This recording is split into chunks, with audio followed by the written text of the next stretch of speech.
Trigonometrical equations के question किए थे, उसमें इंपॉर्टेंट क्वेश्चन 8 मार्क्स का जो कि डिप्लोमा इंजीनियरिंग मैथमेटिक्स में आता है, आज मैं उसे आपको सॉल्व करना बताऊंगी। हम लोग इसका जो एलएचएस पार्ट है उसको लेकर चलेंगे और आरएचएस पार्ट लेकर आएंगे। साइन 20, 40, 60 और 80। सबसे पहले आपको ये देखना है कि आपके पास गिवन क्वेश्चन में किस ट्रिग्नोमेट्रिक रेशियो का वैल्यू टेबल में अवेलेबल है। जैसा कि हम सभी जानते हैं कि साइन 60 की वैल्यू हमारे पास है। साइन 60 की वैल्यू लिखने के बाद में आपको ये देखना है कि 20 और 40 में से बड़ी डिग्री कौन सी है, तो 40 डिग्री। उसको आपको आगे लिख लेना है क्योंकि ये मल्टीप्लाई में है, कोई फर्क नहीं पड़ता है आप 2 मल्टीप्लाई 3 करते हैं या 3 मल्टीप्लाई 2 करते हैं। ठीक है, आपने यहाँ पे साइन 60 का वैल्यू रखा √3/2, sine 40, sine 20 and sine 80।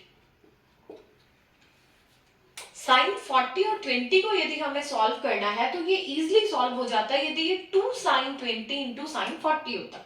But ये सॉल्व नहीं हो पा रहा है तो आपको इसमें फॉर्मूला अप्लाई करना है, और फॉर्मूला अप्लाई करना है तो आप 2 से डिवाइड और 2 से मल्टीप्लाई करेंगे। यहां पर हम लिखेंगे मल्टीप्लाई एंड डिवाइड बाय 2,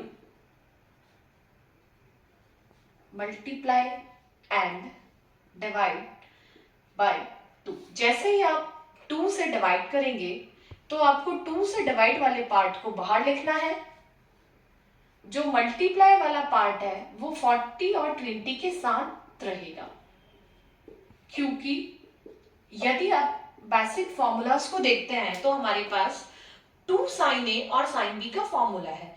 तो ए का वैल्यू हो गया 40, बी का वैल्यू हो गया 20। इसे हम क्या लिख सकते हैं, cos 40 degree minus 20 degree minus cos 40 degree plus 20 degree. Okay, is that clear? √3, 2 into 2, 4. Remaining left sine 80 degree. 40 में से जब आप 20 को सब्ट्रैक्ट करते हैं तो आपके पास आता है cos 20। 40 और 20 को ऐड करते हैं तो यहां पर आता है cos 60। Sine 80 as it is √3/4। अब जो साइन 80 है उसका हम मल्टीप्लाई करेंगे अंदर वाली दोनों टर्म्स में। √3/4 cos 20 sin 80 minus sin 80 and cos 60। जैसा कि आप सभी जानते हैं साइन 80 या 20 का मेरे पास कोई वैल्यू नहीं है, बट cos 60 का वैल्यू मेरे पास है। अब मुझे वापस इसमें फॉर्मूला अप्लाई करना है, ये 2 साइन ए इंटू कॉस बी का फॉर्मूला बनेगा। ठीक है, यहां पे हम लिखेंगे, यदि आपको इसको फॉर्मूला बनाना है तो वापस 2 से मल्टीप्लाई और 2 से डिवाइड होगा। ऐसा करने पर गिवन क्वेश्चन कुछ इस तरीके से दिखेगा।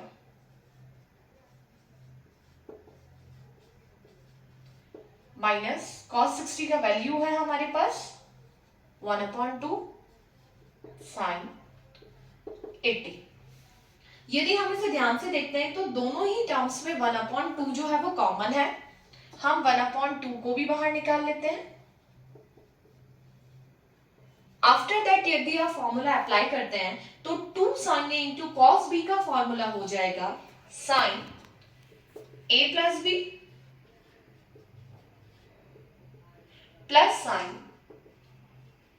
ए माइनस बी, और रिमेनिंग में क्या बचा हुआ है हमारे पास, माइनस साइन 80। √3 का आपने 1/2 में मल्टीप्लाई किया तो ये हो गया 4 इंटू 2 8। यहां पर आ जाएगा आपके पास sine 100 plus sine 60 minus sine 80।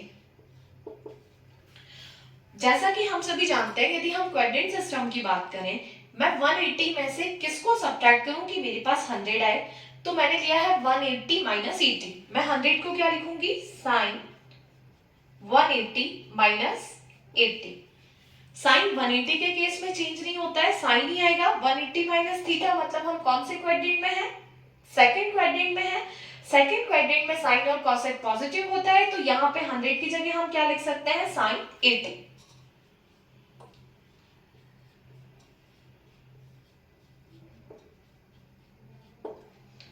Sign 60 का वैल्यू आप लोग जानते हैं क्या है, √3/2। यहां माइनस साइन 80। यदि मैं आपको एक ट्रिक बताना चाहूं तो जो भी गिवन एंगल आपको यहां दिया हुआ है उसका साइन चेंज में एंगल आपके पास यहाँ आएगा। यदि यहाँ साइन माइनस साइन 80 है तो यहाँ प्लस साइन 80 आएगा। यदि यहाँ कॉस 80 है माइनस तो यहाँ प्लस कॉस 80 आएगा। हमारे पास हमेशा क्रॉस में ऐसी चीजें अवेलेबल होंगी जो एक दूसरे की क्रॉस कटिंग करेगी। दैट मीन्स माइनस साइन 80 प्लस साइन 80 से कैंसिल हो जाएगा, सिर्फ साइन 60 का वैल्यू बचेगा। क्योंकि आप जानते हैं कि √3/8 आ चुका है, अंदर सिर्फ एक वैल्यू ऐसी चाहिए जिसका कि हम मल्टीप्लाई करें तो हमारे पास √3/16 आ जाए, क्योंकि फाइनल आंसर हमें 3/16 लाना है। इससे इसको कैंसिल कर दिया। √3 का √3 में मल्टीप्लाई हुआ तो क्या आ गया 3। 8 का 2 में मल्टीप्लाई हुआ तो क्या आ गया 16। हम LHS लेकर चले थे और RHS आ गया। Hence proved. Thanks for watching, keep like and supporting.